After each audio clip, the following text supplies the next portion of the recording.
బ్యాంకులు లేదా దేశాల కేంద్ర బ్యాంకులు బంగారం ప్రతి చోట విలువైంది. దేశంలో లేదా వెలుపల ఇది చాలా నమ్మదగినది. బంగారం అత్యంత నమ్మకమైన పెట్టుబడి. ప్రపంచవ్యాప్తంగా ఆర్థిక సంక్షోభం వచ్చినప్పుడు పెట్టుబడిదారులు బంగారంలో పెట్టుబడి పెట్టడానికి ఇష్టపడతారు. 2008 ప్రపంచ ఆర్థిక సంక్షోభంలో కూడా బంగారం ధర బాగా పెరిగింది. ఆర్థిక మాంద్యం, అస్థిరత సమయాల్లో బంగారం ఎల్లప్పుడూ సురక్షితమైన పెట్టుబడి.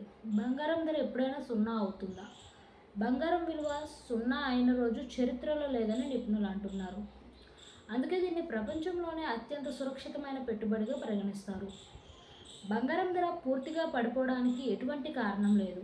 పెద్ద ఆర్థిక సంక్షోభం వచ్చినా బంగారం ఎల్లప్పుడూ సురక్షితమైన పెట్టుబడిగానే ఉంటుంది. బంగారం ధర తగ్గినా అది కొంతకాలం మాత్రమే.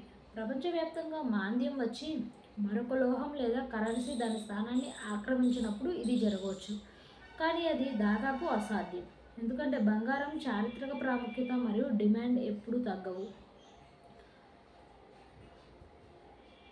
2025లో ఈ 4 రాసుల వారు పట్టిందల్లా బంగారమే. రాసి పెట్టుకోండి. ఇది బాబా వంగా మాట. ప్రపంచ ప్రసిద్ధి చెందిన బాబా వంగా చెప్పిన అనేక విషయాలు నిజమయ్యాయి. చిన్నతనంలోనే కంటి చూపు కోల్పోయినా తనకున్న దివ్య దృష్టితో భవిష్యత్తులో జరగబోయే విషయాలు ఆమె ముందుగానే అంచనా వేశారు. ఆశ్చర్యకరంగా ఆమె చెప్పిన విషయాలు జరిగాయి. అందుకే ప్రపంచవ్యాప్తంగా కొన్ని కోట్ల మంది ఆమె భవిష్యవాణిని విశ్వసిస్తారు.